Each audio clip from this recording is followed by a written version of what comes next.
Guys, welcome back to our channel lovely talks. Back to back videos ചെയ്യണമെന്നായിരുന്നു channel തുടങ്ങുമ്പോൾ എൻ്റെ ഒരു plan, എൻ്റെ ഒരു ആഗ്രഹം അതുതന്നെയായിരുന്നു. പക്ഷേ എന്തുകൊണ്ടോ എന്നല്ല, എനിക്ക് എന്ത് കാര്യം തുടങ്ങി വെച്ചാലും ഇങ്ങനെ തന്നെയാണ്. കണ്ടിന്യൂസ് നമുക്ക് ഫോക്കസ്ഡ് ആയിട്ട് അതിലേക്ക് തന്നെ നിൽക്കാനൊന്നും പറ്റാറില്ല. എവിടെയെങ്കിലുമൊക്കെ വെച്ചിട്ട് അതിനെ ബ്രേക്ക് ചെയ്യുന്ന തരത്തിലുള്ള കാര്യങ്ങൾ ലൈഫിൽ ഉണ്ടായിക്കൊണ്ടേയിരിക്കും. അപ്പോൾ അങ്ങനെയുള്ള ചില കാര്യങ്ങൾ ആസ് യൂഷ്വൽ നടന്നുകൊണ്ടിരിക്കുന്നുണ്ട് ലൈഫിൽ. എന്താണെങ്കിലും ജീവിതം മുന്നോട്ട് പോയേ പറ്റൂ. സോ ഞാൻ ഒരു വ്ളോഗായിട്ടാണ് ഇന്ന് വന്നിട്ടുള്ളത്. അതായത് വ്ളോഗ് ചെയ്യണം എന്നുള്ള പ്ലാനുമായിട്ടാണ് ഞാൻ വന്നിട്ടുള്ളത്. അതായത് ഞാൻ ഇന്ന് വൈകിട്ട് വേളാങ്കണ്ണി പോകുന്നുണ്ട്. ഒറ്റ ദിവസത്തെ ട്രിപ്പാണ്. എന്ന് വെച്ചാൽ നമ്മളിന്ന് വൈകിട്ട് എന്താ പറയുക, ബസ്സിനാണ് പോണത്. വോൾവോ പാക്കേജാണ് ആക്ച്വലി. താമസവും ഭക്ഷണം എല്ലാം അവർ പ്രൊവൈഡ് ചെയ്യുന്നുണ്ട്. അപ്പോൾ ഇന്ന് രാത്രി 8 മണിക്ക് ബസ് കയറും. ഇന്ന് മീൻസ് ഇന്ന് ഫ്രൈഡേ 8 മണിക്ക് ബസ് കയറി കഴിഞ്ഞാൽ സാറ്റർഡേ മോർണിംഗ് അവിടെ എത്തും. സാറ്റർഡേ വൈകിട്ട് 8 മണിക്ക് ബസ് കയറി സൺഡേ മോർണിംഗ് തിരിച്ചിവിടെ എത്തും. ഒറ്റ ദിവസത്തെ പരിപാടിയേ ഉള്ളൂ. അപ്പം നമ്മൾ മുമ്പും വേളാങ്കണ്ണി ധാരാളം പോയിട്ടുണ്ട്. ആക്ച്വലി ഏറ്റവും കൂടുതൽ പോയിട്ടുള്ളത് വേളാങ്കണ്ണിയാണ്. ഈ കല്യാണത്തിന് ശേഷം ഞാനും എൻ്റെ ഹസ്ബൻഡും കൂടെ ആദ്യമായിട്ടൊരു ട്രിപ്പ് പോണത് വേളാങ്കണ്ണിക്കാണ്. അന്ന് മോനും കൂടെ ഉണ്ടായിരുന്നു. അവനൊരു 4 മാസം പ്രായമുള്ളപ്പോഴാണ് ഫസ്റ്റ് വേളാങ്കണ്ണി പോണത്. അപ്പോൾ അത് അന്ന് തൊട്ട് ഇപ്പോൾ ഒരു 20 വർഷമാവുകയാണ് കല്യാണം കഴിഞ്ഞിട്ട്. അതിലിടയ്ക്ക് ഒരുപാട് തവണ ഞങ്ങൾ വേളാങ്കണ്ണി പോയിട്ടുണ്ട്. കൂടുതലും കാറെടുത്ത് പോകാറുണ്ട്. അങ്ങനെയാണ് പോകാറ്. അപ്പോൾ അതുവഴി അങ്ങനെ കൊടൈക്കനാൽ പോയിട്ട്, അതുപോലെ എന്താ പറയുക, ആ ചുറ്റുവട്ടത്ത് കാണാവുന്ന ഒരുപാട് സ്ഥലങ്ങൾ കവർ ചെയ്തിട്ടുണ്ട്. അങ്ങനെയൊക്കെ തന്നെയാണ് ട്രിപ്പ്. നല്ല രസമാണ്. ആക്ച്വലി എനിക്ക് ഇഷ്ടമാണ് വേളാങ്കണ്ണി പോകാനായിട്ട്. ഒന്നാമത് എനിക്ക് തമിഴ്നാട് ഭയങ്കര ഇഷ്ടമാണ്. തമിഴന്മാരുടെ ഒരു കൾച്ചർ, അവരുടെ ഒരു എന്താ പറയുക, ആ ഒരു ടെറാനൊക്കെ എനിക്ക് ഭയങ്കര ഇഷ്ടമാണ്. അതുകൊണ്ട് ഇടയ്ക്കിടയ്ക്കുള്ള വേളാങ്കണ്ണി പോക്ക് ഞാൻ ശരിക്കും എൻജോയ് ചെയ്യാറുണ്ട്. പിന്നെ പറഞ്ഞാൽ ഇപ്പോഴത്തെ ഒരു കറൻറ്റ് സിറ്റുവേഷനിൽ എനിക്കൊരു ചേഞ്ച് ഭയങ്കര അത്യാവശ്യം ആണ് എന്ന് എനിക്ക് തോന്നി. അപ്പോൾ അതും കൂടി ഉണ്ട് ഈ ഒരു ട്രിപ്പിൻ്റെ പിന്നിൽ. അപ്പം പോയിട്ട് വരാം. അപ്പോൾ അവിടുത്തെ കാഴ്ചകളായിട്ടുള്ള ഒരു കുഞ്ഞു വ്ളോഗാണ് ഈ എപ്പിസോഡ്. അപ്പോൾ ബാക്കി വിശേഷങ്ങൾ വഴിയെ കാണാം. ടാറ്റാ. രാത്രി ഒല്ലൂരിൽ നിന്നാണ് നമ്മൾ ബസ് കയറിയത് കേട്ടോ. ആക്ച്വലി കൊച്ചിയിൽ നിന്ന് വരുന്ന ബസ്സായിരുന്നു അത്. വോൾവോ മൾട്ടി എക്സൽ സ്ലീപ്പർ ബസ്സാണ് ബുക്ക് ചെയ്തിട്ടുണ്ടായിരുന്നത്. നമ്മൾ മാത്രമല്ല, വേറെയും കുറച്ച് ആളുകൾ അവിടെ നിന്ന് ഉണ്ടായിരുന്നു ഒല്ലൂരിൽ നിന്ന്. അതുകൊണ്ട് നമുക്ക് വേണ്ടി ബസ് ആ വേ ബ്രിഡ്ജിൻ്റെ അകത്തേക്ക് കയറ്റി കുറച്ച് നേരം വെയിറ്റ് ചെയ്തു. അപ്പോൾ സുഖമായിട്ട് മൾട്ടി എക്സൽ സ്ലീപ്പറിൽ കിടന്ന് പോകാൻ തീരുമാനിച്ചു. കാരണം ഇരുന്ന് പോകാൻ പറ്റിയൊരു കണ്ടീഷനിലല്ല ഇപ്പോൾ ഞാനുള്ളത്. കാരണം കുറച്ചധികം തറഞ്ഞിരിക്കാവുന്നൊരു അവസ്ഥയല്ല എൻ്റെ ശരീരത്തിന്. ഒരു ഇഞ്ചുറിയൊക്കെ പറ്റിയിട്ട് ഇരിക്കുകയാണ് ഞാൻ. സോ ഇതാണ് നമ്മൾ ചൂസ് ചെയ്തത്. ഒരു 9 മണിയോട് കൂടിയിട്ടൊക്കെ വടക്കഞ്ചേരിയിലെത്തി. അവിടെയാണ് നമുക്ക് വേണ്ട ഭക്ഷണം അവർ അറേഞ്ച് ചെയ്തിട്ടുണ്ടായിരുന്നത്. അപ്പോൾ അവർ എന്താ പറയുക, ഭക്ഷണത്തിന് വേണ്ടിയിട്ട് ക്യൂ നിൽക്കണം, പ്ലേറ്റൊക്കെ പിടിച്ചിട്ട്. അതിന് മുന്നേ ആ കണ്ട കടകളിലൊക്കെ കയറി ഈ മൺപാത്രങ്ങളൊക്കെ കണ്ടു കഴിഞ്ഞാൽ എനിക്കൊരു ചെറിയൊരു ആക്രാന്തമുണ്ട്. അപ്പോൾ ആ കടകളിലൊക്കെ കയറി കുറച്ചൊക്കെ ഒന്ന് കറങ്ങി നടന്നു. ഒന്നും വാങ്ങിയില്ലെങ്കിലും കാണുന്നത് തന്നെ സന്തോഷമല്ലേ ചില കാര്യങ്ങളൊക്കെ. അപ്പോൾ അങ്ങനെ അതൊക്കെ കഴിഞ്ഞിട്ട് നമ്മൾ എന്താ പറയുക, ഭക്ഷണം കഴിക്കാൻ വേണ്ടിയിട്ട് പോയി. ഭക്ഷണത്തിന് വേണ്ടിയിട്ട് പ്ലേറ്റ് പിടിച്ച് നിൽക്കുകയാണ് ചേട്ടൻ. കണ്ടു. ഒരു പ്ലേറ്റേ വാങ്ങിയുള്ളൂ. കാരണം രാത്രിയിൽ ചോറിനൽ പതിവില്ല. അപ്പോൾ ഒരു സാമ്പാർ, പയറുപ്പേരി, അതുപോലെ തന്നെ പപ്പടം, അച്ചാറ്, അങ്ങനെ സിമ്പിളായിട്ടുള്ളൊരു ഭക്ഷണമായിരുന്നു. ഒരു പ്ലേറ്റേ വാങ്ങിയുള്ളൂ. ഒരു പ്ലേറ്റിൽ നിന്നാണ് ഞങ്ങൾ രണ്ടുപേരും കഴിച്ചത്. പിന്നെ അവിടെ കുറച്ച് നേരം കറങ്ങി നിന്ന് വീണ്ടും വണ്ടി എടുക്കാറായ നേരത്തെ വണ്ടി കയറി. ഒരു കുഞ്ഞുവാവ മിങ്കിൾ ചെയ്യാൻ വരുന്നുണ്ടോ. അങ്ങനെ രാവിലെ 6:30 കൂടിയിട്ട് നമ്മൾ വേളാങ്കണ്ണിയിലെത്തി. വേളാങ്കണ്ണിയുടെ ഇപ്പോഴത്തെ ഈ ഒരു അവസ്ഥ കണ്ടു കഴിഞ്ഞാൽ വിചാരിക്കും അത്രയൊന്നും തിരക്കില്ല, വളരെ പ്രശാന്ത സുന്ദരമായ നഗരമാണെന്നൊക്കെ തോന്നും. പക്ഷേ കുറച്ചങ്ങോട്ട് കഴിയുമ്പോൾ കാണാം ഗൈസ് യഥാർത്ഥ മുഖം അതിൻ്റെ. രാവിലെ ഉണർന്നു കഴിഞ്ഞാൽ തന്നെ ഒരു ചായ എനിക്ക് കിട്ടിയാൽ ഭയങ്കര സന്തോഷമാണ്. അല്ല, സന്തോഷം എന്നല്ല പറയേണ്ടത്, നിർബന്ധമാണ്. സോ ആദ്യം തന്നെ അവിടെ കണ്ട ഒരു ചായക്കടയിൽ കയറി. അവിടുത്തെ അണ്ണാച്ചി നമുക്കൊരു നല്ല അടിപൊളി ചായ ഇട്ട് തന്നു. നല്ല ചായയായിരുന്നു. അത് കുടിച്ചതോടുകൂടി നമ്മൾ ഫ്രഷായി എന്ന് വേണം പറയാനായിട്ട്. അങ്ങനെ ചായ കുടിച്ചു. അവിടുന്ന് പതുക്കെ ഇറങ്ങി. ഇനി റൂം അന്വേഷണം നടത്താണ്. ഭക്ഷണശാലകളൊക്കെ ഉണർന്നു തുടങ്ങിയിട്ടുണ്ട്. ആദ്യം തന്നെ അവരാണല്ലോ അവരുടെ പണി തുടങ്ങുക. അപ്പോൾ അങ്ങനെയുള്ള റെസ്റ്റോറൻറ്റ്സ് മാത്രം ആക്റ്റീവായി തുടങ്ങിയിട്ടുണ്ട്. അവിടെ മാത്രം ആളും അനക്കമൊക്കെ ആയിട്ടുണ്ട്. ആക്ച്വലി നമുക്ക് ഈ പാക്കേജിൽ എന്തുകൊണ്ടോ ചെറിയൊരു കൺഫ്യൂഷൻ കൊണ്ട് താമസം കിട്ടിയിട്ടുണ്ടായിരുന്നില്ല. അവർ ഓഫർ ചെയ്തിട്ടുണ്ടായിരുന്നെങ്കിലും അത് കിട്ടിയിട്ടുണ്ടായിരുന്നില്ല. സോ നമ്മൾ വേറെ റൂം എടുത്തു. സീ ഗേറ്റിലാണ് നമ്മൾ റൂം എടുത്തത്. നല്ല സ്പേഷ്യസ് ആയിട്ടുള്ള റൂമാണ്. എല്ലാ സൗകര്യങ്ങളും ഉണ്ട്. പക്ഷെ നമുക്കവിടെ സ്റ്റേ ചെയ്യേണ്ട ആവശ്യമൊന്നും ഇല്ലാത്തതുകൊണ്ട് ഇത് തന്നെ ധാരാളമാണ്.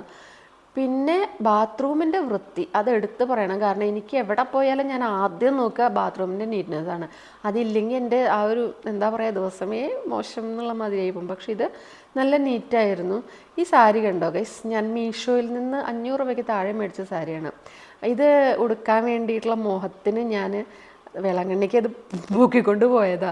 പോണ വഴിക്ക് മുല്ലപ്പൂക്കെ വാങ്ങി അടിപൊളിയായിട്ട് അങ്ങ് സെറ്റായിട്ട് ഇറങ്ങിയതാ. അവരുടെ തന്നെ റെസ്റ്റോറൻറ്റിലാണ് ബ്രേക്ക്ഫാസ്റ്റ് കഴിക്കാൻ വേണ്ടി പോയത്. കാരണം നമ്മൾ 3 നേരം കഴിച്ചത് പാക്കേജിൽ ഉൾപ്പെട്ട ഭക്ഷണം ആയിരുന്നില്ല. നമ്മുടെ ഇഷ്ടത്തിന് നമുക്ക് ഇഷ്ടമുള്ള ഭക്ഷണമൊക്കെ കഴിക്കാമല്ലോ എന്ന് ഓർത്തിട്ടാണ് അങ്ങനെ അത് വേണ്ടാന്ന് വെച്ചത്. അപ്പോൾ തമിഴ്നാട്ടിൽ വന്നു കഴിഞ്ഞാൽ നമുക്ക് ഇഷ്ടമുള്ള വല്ലപ്പോഴൊക്കെയല്ലേ നമ്മളങ്ങനെ വരണുള്ളൂ. അപ്പം നമുക്ക് ഇഷ്ടമുള്ള തരത്തിലുള്ള ഭക്ഷണങ്ങളൊക്കെ വേണ്ടേ കഴിക്കാനായിട്ട്. അവർ തരുന്നത് ആസ് യൂഷ്വൽ എന്താ പറയുക, രാവിലെ ഒരു ഇഡ്ഡലി, ഉച്ചയ്ക്ക് ചോറ്, രാത്രി ആ ഒരു സീനായിരിക്കും. അപ്പോൾ അത് വേണ്ടാലോ എന്ന് വിചാരിച്ചിട്ടാണ് ഇങ്ങനെ നമ്മൾ ചൂസ് ചെയ്തത്. ഞാൻ എൻ്റെ ഏറ്റവും പ്രിയപ്പെട്ട പൊങ്കൽ തന്നെയാണ് പറഞ്ഞത്. തമിഴ്നാട്ടുകാരുടെ സ്വന്തം ഭക്ഷണം തമിഴ്നാട്ടിൽ പോയി കഴിക്കാതിരിക്കാൻ പറ്റുമോ? അല്ലെങ്കിലും പൊങ്കൽ എൻ്റെ ഫേവറേറ്റാണ്. ഞാൻ ഇടയ്ക്കിടയ്ക്ക് വീട്ടിലുണ്ടാക്കുന്ന ഒരു ഫുഡ് കൂടിയാണ്. എനിക്കത് ഭയങ്കര ഇഷ്ടം എന്ന് പറഞ്ഞാൽ ഭയങ്കര ഇഷ്ടമാണ്. അതും നല്ല നെയ്യിൻ്റെ മണവും വെണ്ണ പോലെ ഉടഞ്ഞ ചോറൊക്കെ ആയിട്ട് നല്ല ടേസ്റ്റി പൊങ്കലായിരുന്നു. പിള്ളേർ 2 പേരും മസാല ദോശയാണ് ഓർഡർ ചെയ്തത്. കിച്ചു അതും കഴിഞ്ഞ് അവൻ്റെ പ്രിയപ്പെട്ട ഗുലാബ് ജാമുനിലേക്ക് കടന്നു. അവൻ എവിടെ പോയാലും ഗുലാബ് ജാമുൻ കണ്ടാൽ വിടില്ല. അത് അവന് ഭയങ്കര ഫേവറേറ്റാണ്. അങ്ങനെ രാവിലെ 9 മണിയോടെ മോർണിംഗ് സ്റ്റാർ ചർച്ചിൽ കുർബാനയ്ക്ക് എത്തി. മലയാളം കുർബാന ഉള്ളത് മോർണിംഗ് സ്റ്റാർ ചർച്ചിൽ മാത്രമാണ്. അപ്പോൾ അവിടെ എത്തിയപ്പോഴത്തേക്ക് സീറ്റൊക്കെ ഫുള്ളായതുകൊണ്ട് നിലത്തിരിക്കേണ്ടി വന്നു. അത് കുറച്ച് കഷ്ടമായിരുന്നു. കാരണം എനിക്ക് നിലത്തിരിക്കാനായിട്ട് ഇഞ്ചുറി ഉള്ളതുകൊണ്ട് ചെറിയ ബുദ്ധിമുട്ടല്ല, നല്ല ബുദ്ധിമുട്ടുണ്ടായിരുന്നു. പക്ഷേ കുറച്ച് നേരത്തെ കാര്യമില്ല വെച്ച് അഡ്ജസ്റ്റ് ചെയ്തങ്ങ് ഇരുന്നു. അത് കഴിഞ്ഞിട്ട് പിന്നെ നമ്മൾ ആസ് യൂഷ്വൽ ഇത് പതിവാണ് ഒരു ഫോട്ടോ സെഷൻ. അതും കഴിഞ്ഞ് പുറത്തിറങ്ങി നോക്കിയപ്പോഴാണ് ഗൈസ് പെട്ടു എന്ന് മനസ്സിലായത്. കാരണം അമ്മാതിരി വെയിലായിരുന്നു. കാലത്തെ കാര്യമാണ് ഈ പറയണത് കേട്ടോ. കാലത്തൊരു 10 മണി കഴിഞ്ഞ സമയമാണ് ഈ കാണുന്നത്. നല്ല പൊള്ളണ വെയിൽ അപ്പോഴേ തുടങ്ങിയിട്ടുണ്ട്. പക്ഷേ മഴയല്ലല്ലോ എന്ന് ആശ്വസിക്കാതെ മാത്രം. മഴയാണെന്നുണ്ടെങ്കിൽ ആകെ കൊളായി പോയേനെ. പക്ഷെ വെയിലായതുകൊണ്ട് കുറച്ച് പൊള്ളിയാലും ടാനൊക്കെ അടിച്ചാലും സാരമില്ല എന്ന് വിചാരിച്ചങ്ങ് നടന്നു. ഈ വഴിത്താര കണ്ടോ, ഈ മണലിട്ട വഴി, ഇത് വഴിപാടിന് വേണ്ടിയിട്ട് അറേഞ്ച് ചെയ്തിട്ടുള്ളതാണ്. മുട്ടുകുത്തിയാണ് ഇവിടെ വഴിപാട് നടത്തിയ ആൾക്കാർ. ഒരറ്റം തൊട്ട് അങ്ങേയറ്റം വരെ എത്ര കിലോമീറ്റർ ഉണ്ടെന്ന് ആക്ച്വലി എനിക്ക് അറിയില്ല കേട്ടോ. അങ്ങനെ നടക്കും. അതാണ് വഴിപാട് മെയിൻ വേളാങ്കണ്ണിയിൽ. ഇതൊരു കിണറാണ്. ഇതിൻ്റെ ഐതിഹ്യം എന്താണെന്നൊന്നും എനിക്ക് അറിയില്ല കേട്ടോ. കുറച്ച് കോയിൻസൊക്കെ ആൾക്കാർ ഇട്ട് കാണാം. ഇത് വേറൊരു വഴിപാടാണ്. തൊട്ടിൽ കെട്ട് കുഞ്ഞുങ്ങളുണ്ടാവാൻ വേണ്ടിയിട്ട്. പിന്നെ വീടിൻ്റെ പൂട്ടും താക്കോലും വഴിപാടായിട്ട് അവിടെ കൊളുത്തി അങ്ങനെ ഇടുന്നത് ഞാൻ കണ്ടിട്ടുണ്ട്. അതുപോലെ പൂമാല, മെഴുകുതിരി, ഇതൊക്കെയാണ് വേളാങ്കണ്ണിയിലെ പ്രധാന വഴിപാട്. പിന്നെ ഒബ്വിയസ്ലി മുട്ടയടിക്കൽ എല്ലാ സ്ഥലത്തും ഉണ്ടല്ലോ. മുട്ടയടിക്കൽ എൻ്റെ പിള്ളേരുടെ 3 ആളുടെയും തല 1-ാം പിറന്നാൾ കഴിഞ്ഞാൽ അവിടെ പോയി മുട്ടയടിച്ചിട്ടുണ്ട്. അപ്പോൾ നമ്മളതൊക്കെ കഴിഞ്ഞിട്ട് പിന്നെ കടകളൊക്കെ കണ്ടിങ്ങനെ നടന്നു. ഇതാണ് മെയിൻ പള്ളി. ഒരുപാട് പള്ളികൾ ചുറ്റുവട്ടത്തുണ്ട്, കുഞ്ഞു കുഞ്ഞു പള്ളികൾ. ഇപ്പോഴും പിന്നെയും പുതിയത് വന്നുകൊണ്ടേയിരിക്കുന്നുണ്ട് വേളാങ്കണ്ണിയിൽ. അപ്പോൾ മെയിൻ പള്ളിയിൽ കയറണമെങ്കിൽ ഫ്രണ്ടിൽ നിന്നല്ല അതിൻ്റെ ബാക്കിൽ കൂടെ പോയിട്ടാണ് അതിൻ്റെ ഒരു എൻട്രൻസ് ഉള്ളത്. അപ്പോൾ അങ്ങനെയാണ് അതിലേക്ക് വേണ്ടിയിട്ടാണ് നമ്മളിപ്പോൾ പോയിക്കൊണ്ടിരിക്കുന്നത്. ഇതൊക്കെ ഷോപ്പിംഗ് കോംപ്ലക്സുകളാണ് ചുറ്റുപാടും. ഞാൻ ആദ്യം പോകുമ്പോൾ ഇതൊന്നും അവിടെ ഉണ്ടായിരുന്നില്ല. പിന്നീട് ഇങ്ങനെ പുതിയ ബിൽഡിങ്സ് ഇങ്ങനെ വന്നുകൊണ്ടേയിരിക്കുകയാണ്. വലിയൊരു കച്ചവട കേന്ദ്രമായിട്ട് മാറിക്കൊണ്ടിരിക്കുകയാണ്. അല്ലെങ്കിലും ഈ എന്താ പറയുക, തീർത്ഥാടന കേന്ദ്രങ്ങളോടനുബന്ധിച്ച് ഇതൊക്കെ ധാരാളമാണല്ലോ ഇപ്പോൾ. ഈ പറയുന്ന ഭക്ഷണം നല്ല ടേസ്റ്റാട്ടോ. ഞാൻ മുമ്പ് എപ്പോഴോ വാങ്ങി കഴിച്ചിട്ടുണ്ട്. എനിക്ക് അതിൻ്റെ പേരറിയില്ല ആക്ച്വലി. ചെറിയൊരു മധുരമൊക്കെ ആയിട്ട്. വെയിൽ കൊണ്ട് തളർന്നിട്ട് ആദ്യം തന്നെ ഒരു എന്താ പറയുക, നാരങ്ങ വെള്ളം വാങ്ങി കഴിക്കാമെന്ന് തീരുമാനിച്ചു. അത് കുടിച്ചു. അതിന് ശേഷമാണ് നമ്മൾ പൂമാലകളും മെഴുകുതിരിയും ഒക്കെ വാങ്ങിക്കാനായിട്ട് പോയത്. അപ്പോൾ അത് എപ്പോൾ പോയാലും അവിടെ വഴിപാടായിട്ട് കൊടുക്കാറുണ്ട്. അത് ഒക്കെ ഒരു എന്താ പറയുക, ഒരു നിത്യം മീൻസ് എപ്പോൾ പോയാലും പതിവായിട്ട് ചെയ്യണ കാര്യമാണ്. അപ്പോൾ തല മുട്ടയടിക്കലും പതിവുണ്ട്. അതിപ്പം ഞാൻ പറഞ്ഞ് ഒന്ന് നിർത്തിയേക്കാം, അല്ലെങ്കിൽ എപ്പോൾ പോയാലും മീശയും തടിയൊക്കെ ചേട്ടൻ എടുക്കും, തലയൊക്കെ. അയ്യടാ, ആ ചേച്ചിക്ക് ഭയങ്കര ഇഷ്ടമായി വീഡിയോ എടുക്കണ കണ്ടപ്പോൾ. അങ്ങനെ പൂമാല അച്ഛനും കൂടി വേണ്ടിയിട്ട് 5 പൂമാല വാങ്ങി. അവിടുന്ന് എന്താ പറയുക, അതും വാങ്ങി പതുക്കെ നമ്മൾ പള്ളിയിലേക്ക് അങ്ങ് നടക്കുകയാണ്. നല്ല വിലപേശലൊക്കെ നടത്തിയാൽ വിലക്കുറവിനൊക്കെ കിട്ടുള്ളൂ. അവിടെയൊക്കെ അങ്ങനെ ബാർഗെയിൻ ചെയ്ത് തന്നെ വാങ്ങണം നമ്മളെല്ലാം. അവർ പറയണ വിലക്കൊക്കെ മേടിക്കാൻ നിന്നാൽ ബുദ്ധിമുട്ടാവും. അപ്പം സാധാരണ ശ്രീജയുടെ മണലിലാണ് ഇത് ചെയ്യാറ്, പക്ഷേ ഇപ്രാവശ്യം പള്ളിക്ക് അകത്താണ് ചെയ്തത്. അപ്പം നല്ല തിരക്ക് തുടങ്ങി. എല്ലായ്പ്പോഴും തിരക്കാണോ വേളാങ്കണ്ണിയിലെന്ന് തോന്നും. ആദ്യമൊക്കെ ഇടയ്ക്കൊക്കെ ഒരു ഓഫ് സീസൺ പോലെ കാണാറുണ്ട്, പക്ഷെ ഇപ്പോൾ എന്ന് പറഞ്ഞാൽ എപ്പോൾ പോയാലും തിരക്കെന്നുള്ള മാതിരിയാണ്. അപ്പോൾ ഇതും മെഴുകുതിരി വഴിപാടായിട്ട് മെഴുകുതിരി കത്തിക്കാൻ വേണ്ടിയിട്ടുള്ള ഒരു ഏരിയയാണ്, കൗണ്ടർ പോലെ. ഐ മീൻ എന്താ പറയുക, അതിന് വേണ്ടി മാത്രം മാറ്റി വെച്ചിട്ടുള്ള ഒരു സ്ഥലമാണ്. അവിടെ മെഴുകുതിരി കത്തിച്ചു. അതിനുശേഷം നമ്മൾ ഇപ്പോൾ പതുക്കെ നടന്നുകൊണ്ട് ഇരിക്കുന്നത് കുറച്ച് എന്താ പറയുക, ഇതൊരു ഷോപ്പിംഗ് കോംപ്ലക്സ് ആണ് ആക്ച്വലി. അപ്പോൾ കുറച്ച് കുട്ടി കുട്ടി സാധനങ്ങൾ, കൊന്ത, അതുപോലെ തന്നെ മോതിരങ്ങൾ. കുഞ്ഞാറ്റമ്മോൾക്ക് മോതിരം ഭയങ്കര ക്രേസാണ്. അപ്പോൾ അങ്ങനെയൊക്കെയുള്ള കുറച്ച് രൂപങ്ങൾ, അങ്ങനെ എന്തെങ്കിലുമൊക്കെ ആർക്കെങ്കിലുമൊക്കെ ഗിഫ്റ്റ് ചെയ്യാൻ വേണ്ടിയിട്ട് വാങ്ങിക്കാൻ വേണ്ടിയിട്ടാണ് ഇവിടെ വന്നത്. എപ്പോൾ വന്നാലും ഇവിടെ വരും. ആർക്കെങ്കിലും അമ്മമാർക്കൊക്കെ കൊടുക്കാനൊക്കെ ആയിട്ടുള്ള കൊന്തയൊക്കെ മേടിക്കും, അതൊരു പതിവാണ്. അതും കഴിഞ്ഞ് നമ്മൾ സ്ട്രീറ്റിലേക്ക് അങ്ങ് ഇറങ്ങി. എൻ്റെ അമ്മോ, അപ്പോഴത്തേക്ക് തിരക്കൊക്കെ അത്യാവശ്യമായിട്ടുണ്ട്. പക്ഷെ വെയിൽ താങ്ക മുടിയലെ, അമ്മ അതിന് വെയിലായിരുന്നു. എന്നാലും സാരമില്ല പറഞ്ഞിട്ട് ചുമ്മാ അങ്ങനെ നടന്നു. വഴിയിൽ കുറച്ച് കടലപ്പൊതിയൊക്കെ മേടിച്ചു. ഈ പൊട്ടുകടല, അതുപോലെ തന്നെ ഈ ഗ്രീൻ പീസ് വറുത്തത്, അങ്ങനെയുള്ള സംഭവങ്ങളൊക്കെ വാങ്ങി വെറുതെ റൂമിൽ പോയിരുന്നിട്ട് ഇങ്ങനെ തിന്നുകൊണ്ടിരിക്കുക, ഒരു രസം. അതൊക്കെ നല്ല ടേസ്റ്റാണല്ലോ അവിടെ ഇങ്ങനെ ഫ്രഷായിട്ട് വറുത്ത് കിട്ടുമ്പോൾ. അപ്പോൾ അതൊക്കെ വാങ്ങി. ഈ വക സാധനങ്ങളൊക്കെ ഇതൊന്നും വാങ്ങലില്ല കേട്ടോ. പണ്ട് ഇവരൊക്കെ കൊണ്ട് കുഞ്ഞുങ്ങളായിരിക്കുന്ന സമയത്ത് നമ്മളിങ്ങനെ പോകുമ്പം ഓരോ കടയുടെ മുമ്പിലും നിർത്തി ഓരോ കളിപ്പാട്ടത്തിനും വില പേശി ഓരോന്നിനും വേണ്ടി ഇവർ വാശി പിടിച്ച് കരഞ്ഞ് അങ്ങനെയൊക്കെയാണ് പോവാറ്. പക്ഷെ ഇപ്പം വലിയ കുട്ടികളായപ്പോൾ അത്ര വലിയ ആശയൊന്നും ഇല്ല. പിന്നെ ഇതാണ് നമ്മൾ മെയിനായിട്ട് ഫുഡ് കഴിക്കാറുള്ള മീനും പിന്നെന്താ പൊറോട്ടയും, മധുരൈ ബൺ പൊറോട്ട പറയുന്ന സംഭവമില്ലേ, അതൊക്കെ കിട്ടുന്ന ഒരു കടയാണ്. ഈ ഏരിയ കടൽ തീരം മൊത്തം ഇങ്ങനെ മീൻ കടകളാണ്. ഫ്രഷായിട്ടെന്നാണ് അവർ പറയണത്. മഞ്ഞളൊക്കെ പുരട്ടി വെച്ചിട്ടുണ്ടായിരിക്കും മീനുകൾ. നമുക്ക് ഏത് മീൻ വേണമെങ്കിലും അതൊന്ന് ചൂസ് ചെയ്യാം. അതവർ കയ്യോടെ തന്നെ കല്ലിലിട്ടിട്ട് നമുക്ക് വേണ്ടിയിട്ട് പൊരിച്ച് എന്താ പറയുക, ഫ്രഷായിട്ട് പൊരിച്ചങ്ങ് തരും. അപ്പോൾ അതാണ് അവിടുത്തെ ഒരു സിസ്റ്റം. അപ്പോൾ ചേട്ടന് എന്തായാലും ഒന്ന് കഴിക്കണം എന്ന് പറഞ്ഞിട്ട് ഒരു വലിയൊരു മീൻ പറഞ്ഞു. എന്താ അതിൻ്റെ പേരെന്ന് എനിക്കല്ല, നമ്മുടെ നാട്ടിലെ പോലെ അല്ലല്ലോ. ഞാനും കിച്ചു ഓരോ ബൺ പൊറോട്ടയാണ് പറഞ്ഞത്. എനിക്ക് പൊറോട്ട സ്വതവേ തന്നെ പൊറോട്ട എൻ്റെ ഒരു വീക്ക്നെസ്സാണ്. പക്ഷേ ബൺ പൊറോട്ട ആകുമ്പോഴത്തേക്ക് നമ്മുടെ നാട്ടിൽ അങ്ങനെ കിട്ടലില്ലല്ലോ. തമിഴ്നാട്ടിലെ ബൺ പൊറോട്ട അവിടെ തന്നെ പോയി കഴിക്കണം. അപ്പോൾ അതിൻ്റെ കൂടെ ഒരു ചിക്കൻ കുറുമയും കൂടെ അവർ നമുക്ക് തന്നിരുന്നു. അത് എന്താ പറയുക, വേണമെങ്കിൽ തരും എന്നേ ഉള്ളൂ. അതിന് സ്പെഷ്യൽ ചാർജ് ചെയ്യുന്നൊന്നുമില്ല. പക്ഷെ നല്ല ടേസ്റ്റായിരുന്നു കേട്ടോ.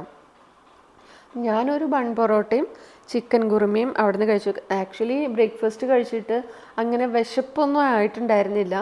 എന്നാലും ഒരു കൊതിക്ക് കഴിക്കാൻ പറയില്ലേ, അങ്ങനെ കഴിച്ചതാണ്. അതിനുശേഷം പിന്നെയും വെയിലത്തേക്ക്. ഇത് തന്നെയുള്ളൂ സത്യം പറഞ്ഞു കഴിഞ്ഞാൽ. ഈ നടത്തം തന്നെയാണ് അവിടെ പോയി കഴിഞ്ഞാൽ മെയിൻ. പക്ഷേ ഓരോ തവണ പോകുമ്പോഴും കണ്ട കാഴ്ചകളൊക്കെ തന്നെയാണെങ്കിലും വീണ്ടും വീണ്ടും വീണ്ടും വീണ്ടും അത് തന്നെ കാണുമ്പോൾ ഒരു സന്തോഷമാണ് സത്യം പറഞ്ഞാൽ. എനിക്ക് അവിടെ ഇങ്ങനെ ഈ തെരുവിൽ കൂടെ ഇങ്ങനെ നടക്കുക പറഞ്ഞാൽ ഭയങ്കര ഇഷ്ടമാണ്.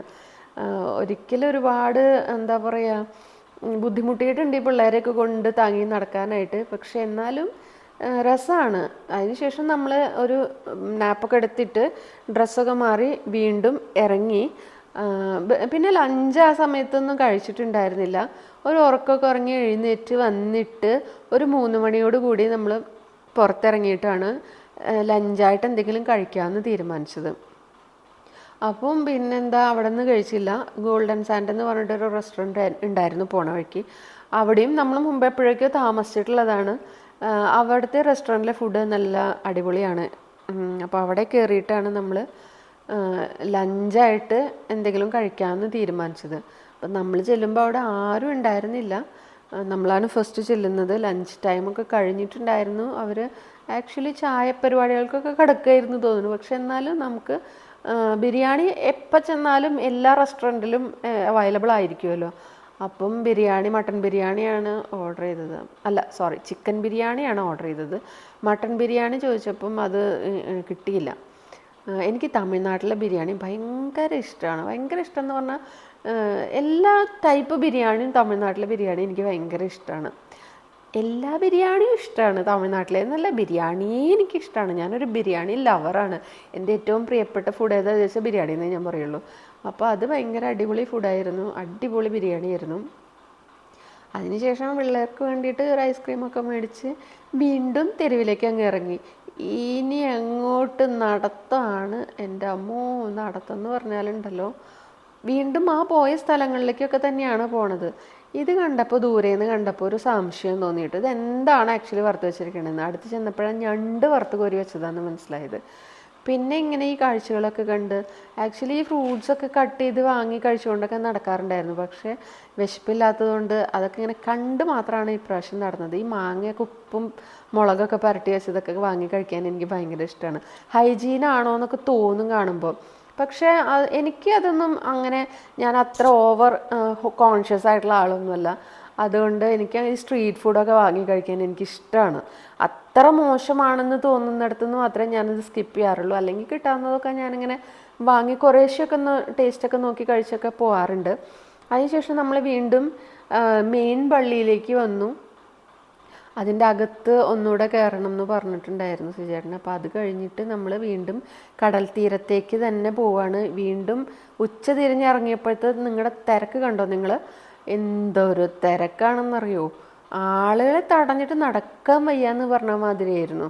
പക്ഷേ എന്താ പറയുക, പിന്നെ അതിങ്ങനെ നടക്കുക പറഞ്ഞത് ഒരു സന്തോഷമാണത്. അതേ ഉള്ളൂ. ആക്ച്വലി അവിടെ പോയാൽ വേറെ ഒരുപാട് എൻ്റർടൈൻമെൻറ്റിനുള്ള കാര്യങ്ങളൊന്നും ഇല്ല നമുക്ക്. അപ്പോൾ ഈ പോയ വഴി കൂടെയൊക്കെ തന്നെ നമ്മൾ വീണ്ടും നടക്കുന്നു. വീണ്ടും അതേ കടകളൊക്കെ തന്നെ കയറുന്നു. വീണ്ടും അതേ കാഴ്ചകളൊക്കെ തന്നെ കാണുന്നു. വീണ്ടും അതേ സ്ഥലത്തൊക്കെ തന്നെ പോയി ഭക്ഷണം കഴിക്കുന്നു. അപ്പം അങ്ങനെ പിന്നെന്താ, ഇങ്ങനെയുള്ള കുറേ കുട്ടി കുട്ടി സാധനങ്ങൾ ആർക്കെങ്കിലുമൊക്കെ കൊടുക്കാൻ വേണ്ടിയിട്ടൊക്കെ വാങ്ങി. അത്ര ഭയങ്കര സ്റ്റാൻഡേർഡുള്ളതോ ക്വാളിറ്റി ഉള്ളതൊന്നും അവിടെ കിട്ടില്ല. ഇതുപോലെയുള്ള കുഞ്ഞു കുഞ്ഞു സാധനങ്ങളൊക്കെ തന്നെ. നടന്ന് വയ്യാണ്ടായിട്ട് ഞാനൊരു കരിക്ക് പറഞ്ഞു. ഒരു കരിക്ക് പറയാൻ മാത്രമല്ല, ഒരു കുപ്പി നിറയെ കരിക്ക് വെള്ളം വാങ്ങിയിട്ട് എൻ്റെ കയ്യിൽ ഞാൻ വയ്ക്കുകയും ചെയ്തു. കാരണം അത് മാത്രമേ ഒരു രക്ഷയുണ്ടായിരുന്നുള്ളൂ. ഈ കടലിലാണ് സുനാമി വന്നത് കേട്ടോ. വേളാങ്കണ്ണിയിൽ സുനാമി വന്ന കടലാണിത്.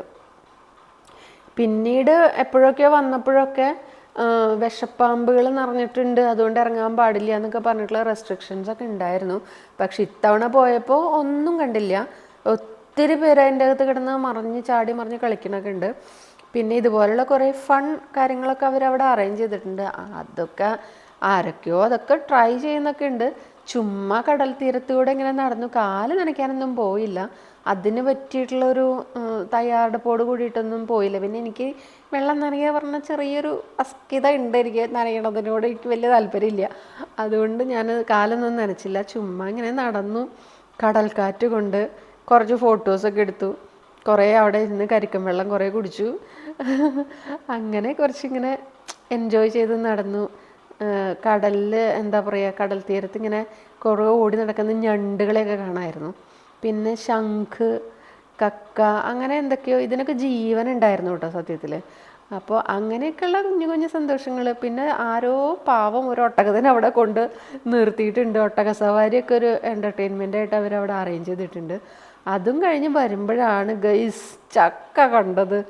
അയ്യോ, ചക്ക കണ്ടാൽ വിടാത്ത ഒരാളെൻ്റെ കൂടെ ഉണ്ടായിരുന്നു. അങ്ങേര് കണ്ടിട്ടുണ്ടായിരുന്നില്ല. ഞാൻ വിളിച്ച് കാണിച്ചു കൊടുത്തു. അങ്ങനെ കിലോ 100 രൂപയ്ക്ക് 10 ചുളയോ അങ്ങനെ എന്തോ ആണ് കിട്ടിയത്. 100 ഗ്രാമിന് 100 രൂപ എന്തോ ആയിരുന്നു. എനിക്ക് ഭയങ്കര വിലയായിരുന്നു. പക്ഷെ നല്ല മധുരമുള്ള നല്ല ടേസ്റ്റുള്ള ചക്കയായിരുന്നു. അപ്പോൾ അത് എല്ലാം ചക്കപ്രാന്തന്മാരായതുകൊണ്ട് നാട്ടിലൊന്നും കിട്ടാത്തൊരു സാധനം എന്നുള്ള പോലെയാണ് അവിടെ പോയിട്ട് ആക്രാന്തം കൂട്ടിയിട്ട് ചക്ക തിന്നണത്. എന്താണെന്നറിയില്ല, അവിടെ ചെന്ന് കഴിഞ്ഞാൽ ചക്ക കണ്ടു കഴിഞ്ഞാൽ വിടില്ല. അപ്പോൾ എന്നിട്ട് അവരുടെ അടുത്ത് വലിയ കാര്യമായിട്ട് മേനി പറയുകയും ചെയ്യും, നമ്മുടെ നാട്ടിൽ നിന്നാണ് അവിടെ ചക്ക വരണമെന്നൊക്കെ. അതും കഴിഞ്ഞ് പതുക്കെ അവിടെ നിന്ന് നടന്നു. പിന്നെ പള്ളി കോമ്പൗണ്ടിലേക്ക് കയറാൻ പറ്റിയില്ല, കാരണം അവിടെ എന്തോ ഒരു രഥം എഴുന്നള്ളിപ്പോ അങ്ങനെ എന്തോ ഒരു സംഭവം കണ്ടു. അതുകൊണ്ട് പിന്നെ അവിടെ നിന്ന് നമ്മൾ വേറൊരു പള്ളി ലക്ഷ്യമാക്കിയിട്ട് ഇങ്ങനെ നടക്കുകയാണ്. ആക്ച്വലി ഇവിടെയൊക്കെ നല്ല ഗാർഡനിങ്ങും കാര്യങ്ങളൊക്കെ ആയിട്ട് നല്ല ഭംഗിയായിരുന്നു കേട്ടോ. ഇപ്പോൾ കുറച്ചൊക്കെ ഒന്നൊരു ഭംഗിയൊക്കെ ഒന്ന് പോയ പോലെ ഉണ്ട് ഇപ്രാവശ്യം പോയപ്പോൾ. സിംഹത്തിൻ്റെ വാലൊക്കെ ഒടിച്ച് കളഞ്ഞിട്ട് അതിൻ്റെ തുമ്പിൽ ആരോ ഇലയൊക്കെ കുത്തി നിർത്തിയേക്കണ കണ്ടു. ഇതൊക്കെ ചെയ്ത് വന്ന സമയത്തൊക്കെ ഞാൻ പോയിട്ടുണ്ടായിരുന്നു, ഈ ഗാർഡൻ സെറ്റപ്പൊക്കെ വന്ന സമയത്ത്. അപ്പോഴൊക്കെ നല്ല ഭംഗിയായിരുന്നു. അങ്ങനെ അതും കഴിഞ്ഞ് നടന്ന് എന്താ പറയുക, ഇവിടെയൊക്കെ എത്തിയപ്പോഴത്തേക്ക് നമ്മൾ തളർന്നു. പിന്നെയും ഫോട്ടോ സെഷനൊക്കെ പറ്റിയ വേറെയും ഏരിയാസൊക്കെ ഉണ്ട്. അങ്ങോട്ടേക്കൊന്നും നടക്കാനുള്ളൊരു അവസ്ഥ ഉണ്ടായിരുന്നില്ല, വെയിലൊക്കെ കൊണ്ടങ്ങ് തളർന്നു പോയി. സന്ധ്യ ആയി തുടങ്ങിയപ്പോഴത്തേക്ക് നല്ല കലബല ശബ്ദമായി കിളികളുടെ. അപ്പോൾ ആ മരച്ചോട്ടിൽ എന്താ പറയുക, നമ്മുടെ ആര്യവേപ്പിൻ്റെ ചോട്ടിലിരുന്നിട്ട് ഇങ്ങനെ അതിൻ്റെ കാറ്റൊക്കെ കൊണ്ട് കിളികളുടെ സൗണ്ടൊക്കെ കേട്ട് സന്ധ്യ വരുന്നത് നോക്കി നോക്കി ഇങ്ങനെ ഇരിക്കാൻ, റിലാക്സ് ചെയ്ത് കാറ്റ് കൊണ്ടിങ്ങനെ ഇരിക്കാൻ ഭയങ്കര രസമായിരുന്നു. അപ്പോൾ അവിടെ കുറേ നേരം സ്പെൻഡ് ചെയ്തു. ഒന്ന് ഇരുട്ടുന്നവരെയൊക്കെ അവിടെ ഇങ്ങനെ ഇരുന്നു. കുറേ പേരങ്ങനെ ഇരിക്കുന്നുണ്ടായിരുന്നു. അപ്പോൾ ഈ കിളികളുടെ സൗണ്ട് എന്ന് പറഞ്ഞു കഴിഞ്ഞാൽ നമുക്ക് അടുത്ത് നിൽക്കുന്ന ആളുകൾ പറയണത് കേൾക്കാൻ പോലും പറ്റാത്ത അത്ര സൗണ്ടായിരുന്നു.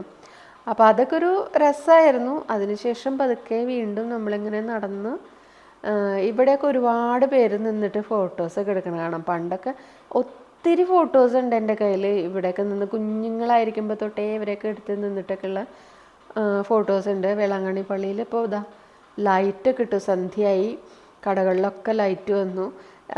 ഓരോ സമയത്തും ഇതിന് ഓരോ ഭാവമാണെന്ന് തോന്നും സത്യം പറഞ്ഞു കഴിഞ്ഞാൽ. അതിരാവിലെ വരുമ്പോൾ ഒരു തരം, ഉച്ചയ്ക്ക് വേറൊരു തരം, ഉച്ച തിരിഞ്ഞ് വേറൊരു തരം, രാത്രി ആകുമ്പോഴത്തേക്ക് ഇതാ വേറൊരു മട്ട്. നമ്മൾ കയറുന്നതിന് മുമ്പായിട്ട് വീണ്ടും ഭക്ഷണമൊക്കെ കഴിച്ചു.